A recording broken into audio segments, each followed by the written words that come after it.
time is a social institution and not a physical reality. There is, in other words, no such thing as time.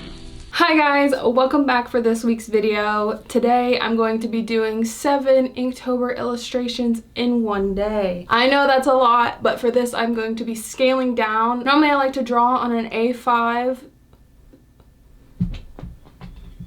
Normally I like to draw on like an A5 size scale, but today I'm going to be going a little smaller than that because I have a day job and I want to complete Inktober, but if I draw big illustrations for every single one, I might just go insane. 7 Inktober illustrations in one video, that is what we're doing. Let's get into the video. So this is my second year of doing Inktober, and I'm gonna go at it the same way I went at it last year. I have multiple prompt lists and I choose and pick from whatever I want. For this illustration, I'm going to be using the free little Peach Inktober prompts. The reason she made them was to make them more literal, and honestly, it takes so much pressure off of me to think of something, so that's why I like her prompts so much. So my goals for this Inktober are to have varying lines versus just the straight perfect lines I try to do. Because the straight perfect lines are not doing it for me anymore, so I need to work on them. And my second goal is to come up with a creative idea that goes along with the prompt and just have fun playing with the ideas instead of just doing it to do it. So I came up with all of these drawings during a slow work day, and they all kind of have their own little stories to them. So I'm gonna go through one by one and tell you all their stories. So the first prompt is a snail. This is a water snail. It's made of water and magic, and you can tell its mood depending on the image displayed in its shell. So as you can see, this little snail guy is feeling very loving right now. So the second one is moon jam, and it's a special concoction that allows the consumer to float while jumping, just like on the moon. This is a little potion mixed with your home goods, and it's fun, motherly witchcraft. This sword is for the prompt rock. This sword was made for war healers. While there's a sword on one side for the healer to protect itself, the rock crystal on the end heals all wounds as long as the wounded isn't dead. Unfortunately, it cannot heal people who have already died. This TV was made for people who don't enjoy traveling but love the ocean. It's also a good investment because it allows you to get any type of climate and will save you a lot in heating or in cooling down your house. It's a hot summer day, you turn on the winter channel and it'll cool down your house for you. And it's completely powered by magic, which is free. Wow, beautiful. The Apple arcade machine is a game changer if you fully beat the game, which ends with a magic apple. You get to make one wish. The craziest wish made so far was a wish that no one could believe even happened, because it was someone who wished to be #1 on the Apple arcade game leaderboard. Yeah, this is a very hard game. They beat it, and then they wished to be #1. Some others wished for $1 million, but to each their own.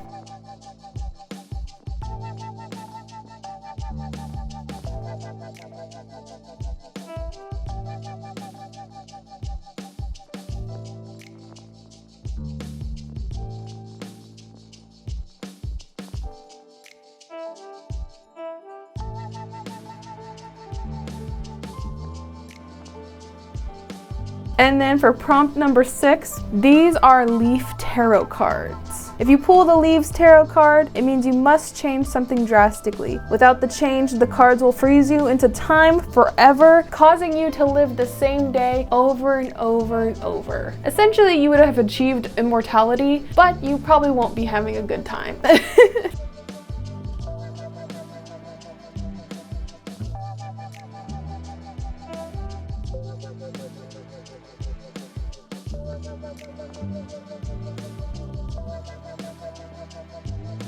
And the last one is a pretty crystal deer head. Thank you.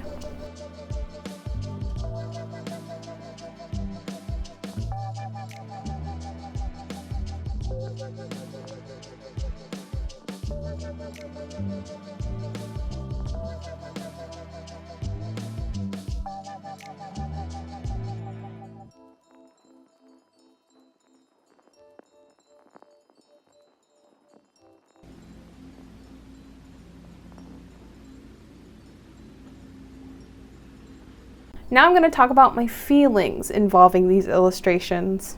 I'm not super into how these illustrations turned out, to be honest.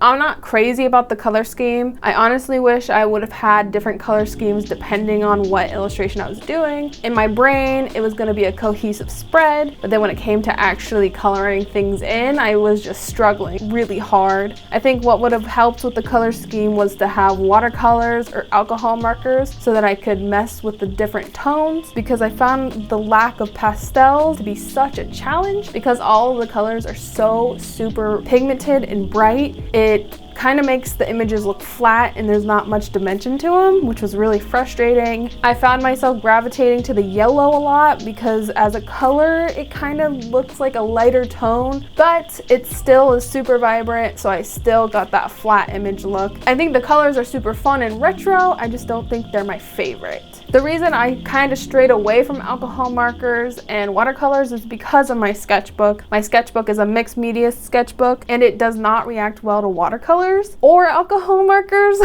For the watercolors, I get really weird crusty edges when I paint, and I don't know if that's just my technique or just the sketchbook, but I know it's not the paint. As for alcohol markers, it just seeps through on both sides, and sometimes you just don't want to deal with that, so I thought I could challenge myself and just use water-based markers, and that proved itself to be more challenging than expected. So recently I've been really into mixed media and the different textures I can use, but I'm not in love with how I use the colored pencils in these illustrations because I was really struggling with the different tonal contrast. I found myself using colored pencils to make up for that, and I hate the way colored pencils look when they're used very softly as opposed to as hard as you can use them.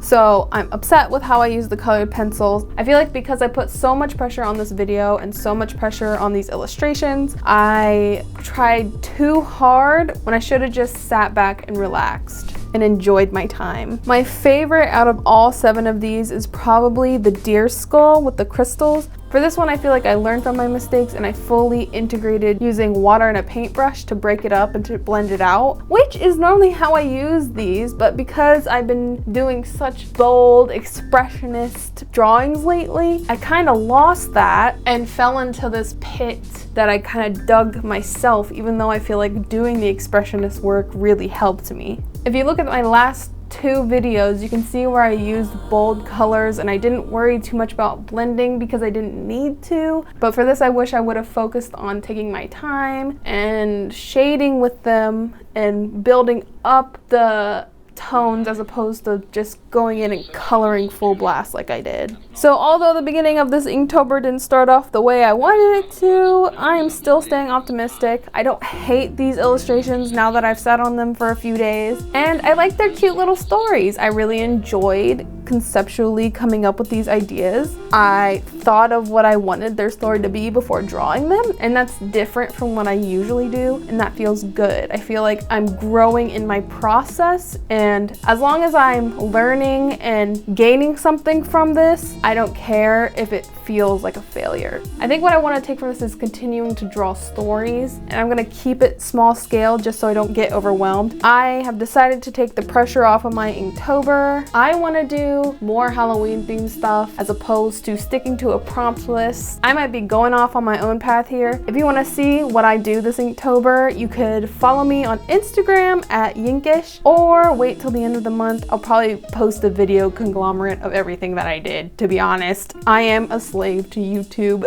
Also with the stories, I like the idea that I come up with a concept and in my brain I think, does this fit into the Yinkish universe? Like, that is so cool. For example, when you see something from Steven Universe, you know it's from Steven Universe. It looks like it feels like it fits the world. That'd be really cool if I put that into my drawings. Something I'll keep in mind for the future.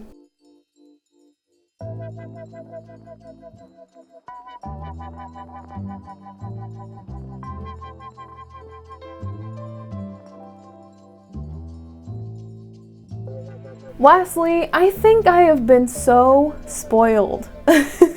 I have been drawing on my iPad and I think that just makes me such a spoiled brat, to be honest. I have literally been finding myself trying to zoom in on my traditional artwork. 2 fingers, spread, 5 inches apart, trying to zoom in on this traditional artwork. 5 inches. So that's so far. The fingers are right next to each other and they're 5 inches apart, spreading. I have never wanted a select tool more in my life than doing traditional work. Do you see where I put that 7th illustration? Do you see? I sketched it, I loved it, and then I left it there because there was no selection tool to let me move it. It looks so out of place. There's just a blank spot on the bottom right corner now. And I am so upset about it, but I could not get myself to redraw it. I am sorry, guys. I could not. I just really liked my first drawing. Maybe traditional work should get its ish together so I can select and move. Maybe some copy paste, maybe some undo, redo, maybe some zoom, huh? You ever think about that traditional artwork? Anyways, it's been great chatting with you guys. That's it for this week's video. If you like it, give it a thumbs up and subscribe. I post once a week. I'll see you next time. Bye.